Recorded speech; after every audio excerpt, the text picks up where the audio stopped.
A home warranty is key. Oftentimes, when a home is on the market, it's sitting there vacant during the escrow period, which could be anywhere from 30 to 45 days.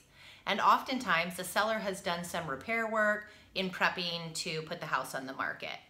So once you move in and you actually start living there and using things, sometimes items come up that need a little attention, and that's where your home warranty comes into play. Now, when to get one? This is something that I'm actually negotiating during the purchasing process. I'm negotiating that this is something that the seller pays for my buyer clients.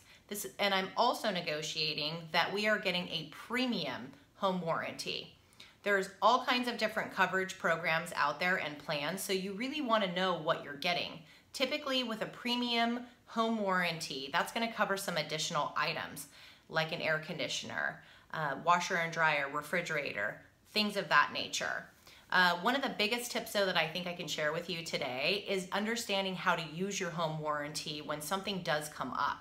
You've got to actually call the home warranty directly first to initiate that versus just calling a handyman or a repair person and trying to do it in the reverse order. So you're going to want to keep that phone number readily at hand for when something comes up so that you're sure you are covered.